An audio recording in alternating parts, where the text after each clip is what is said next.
Esa es la cuestión. Después lo voy a desarrollar.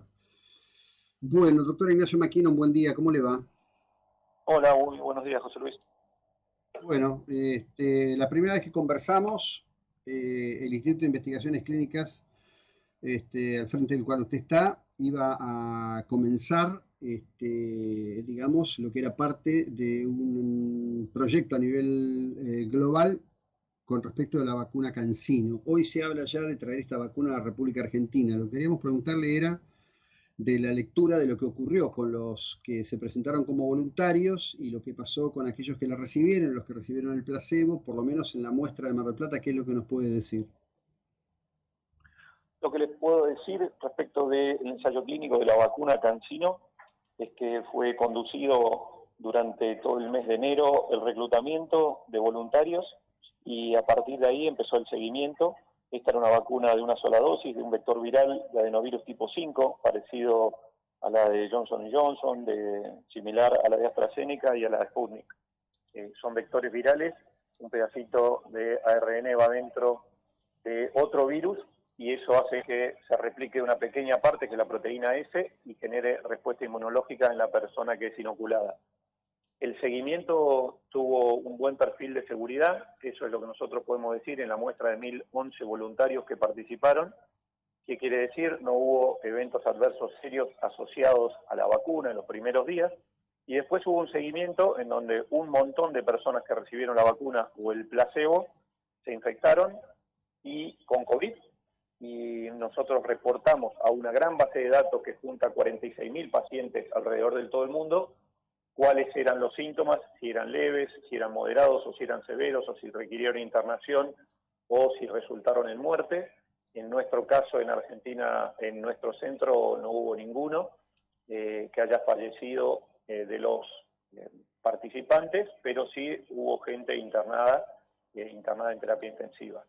Y nosotros, por la metodología que se usa para ser estricto, para no inducir sesgos, estamos ciegos a la intervención y el voluntario también. Así que nuestro centro no puede sacar conclusiones todavía y estamos esperando esas conclusiones con ansias. Lo que sabemos es que ya alguien tiene resultados preliminares dentro del laboratorio y también se lo están pasando al Ministerio de Salud, así como se lo dieron al Ministerio de Salud de Chile y de México para que se apruebe esta vacuna como uso de emergencia, y esa va a ser la situación en Argentina. Hay análisis interinos que dicen que la vacuna es lo suficientemente buena como para aplicarla en nuestro país. Bien, me da usted la oportunidad de ir por una pregunta crucial de algo que seguramente usted no necesita de mí para observarlo, ya lo deben tener muy claro, pero que como pregunta general se reitera mucho por lo que corre en las redes. ¿Cómo es que alguien que está vacunado contrae el coronavirus? Como alguien que está vacunado contra el coronavirus. Bien, Sí. los anticuerpos tienen dos formas de funcionar. Una es directamente atacando a la proteína S del virus, pero no siempre consiguen atacar a todo el virus, y a veces partículas del virus consiguen replicarse a pesar de tener una vacuna.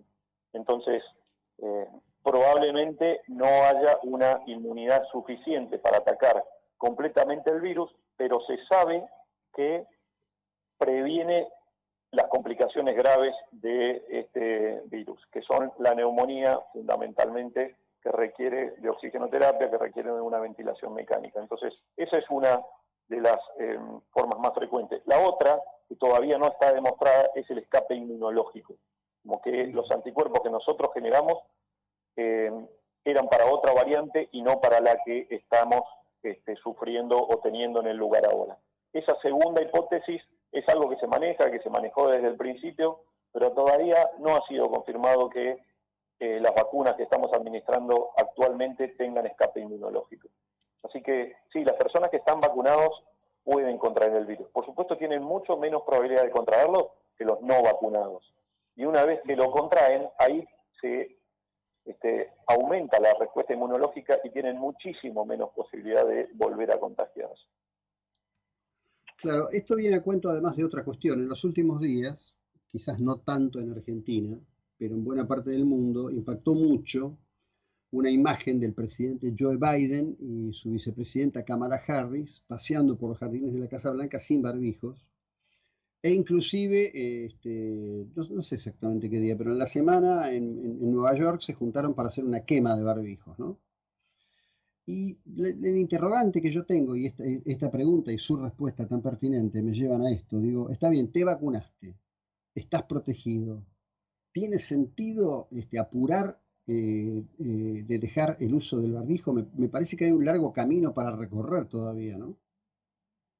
Sí, es así, como vos decís, yo no había visto esa imagen, pero en lo simbólico me parece una imagen muy dañina, porque más allá de que uno puede promocionar la actividad al aire libre y que la actividad al aire libre tiene un riesgo, ponele, muchas veces menor, es el 1%, el 2% que la actividad en lugares cerrados, no sé exactamente cuantificarlo, pero me voy a esos valores como para dar un ejemplo, me parece que simbólicamente tendría que ser muy clara la imagen. Solamente al aire libre, cuando estás a más de 2 metros de distancia y estás vacunado, podrías llegar a sacarte el barbijo para tener alguna interacción y no estás sufriendo un riesgo, pero la imagen que queda no es esa y entonces puede llegar a ser algo bastante dañino. Yo creo que se puede dar esa recomendación porque es una recomendación que el CDC ya la dio para que 2 vacunados puedan interactuar y convivir sin trabajar sin barbijo en lugares abiertos. Me parece que es prematuro dar ese mensaje desde autoridades que son referentes. Así que sí, la verdad que es triste. Sí. Dicho esto, las vacunas, en algún momento se estuvo hablando del pasaporte inmunológico y ahí había pros y contras respecto del pasaporte inmunológico en vacunados y contagiados. Los pros eran que eso iba a hacer que más gente se quiera vacunar, porque hay algún grupo, sobre todo en países donde tienen grupos antivacunas muy fuertes o gente donde tiene mucha ignorancia, mucho miedo, han bajado la tasa de vacunación, hay un 20 o un 30% de gente que no se quiere vacunar, entonces el pasaporte inmunológico podría ser una invitación a, bueno, vacunarse, pero por el otro lado, el pasaporte inmunológico no debería ser una forma de relajarse y de relajar a una población en los cuidados básicos que tienen que ver con el distanciamiento sobre todo. Bueno, sí, básicamente me parece que lo que tenemos que plantearnos con muchísima claridad es que queda por delante un largo camino. Creo que podemos tener muchísimas preguntas y es justo que las tengamos, pero me parece que la progresión, con más de 72.000 víctimas fatales en Argentina, donde ya no es una estadística, donde ya todos tenemos alguien cercano que lo ha sufrido o alguien cercano que ha fallecido, debería hacernos reflexionar a todos sobre nuestras propias conductas, ¿no? Sí, es así, y las decisiones de gobierno también son difíciles.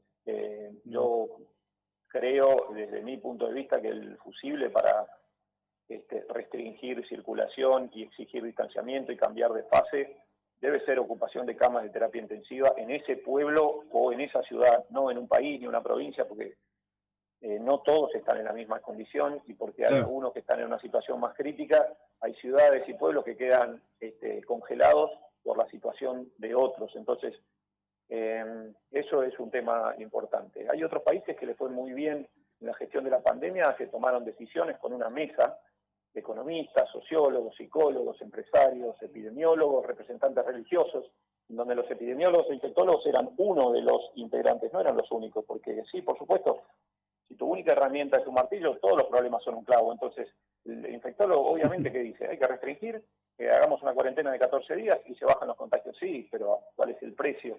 Bueno, yo estando del lado de la salud todavía creo que los daños colaterales de un freno total son muchas veces más importantes que el freno total mismo.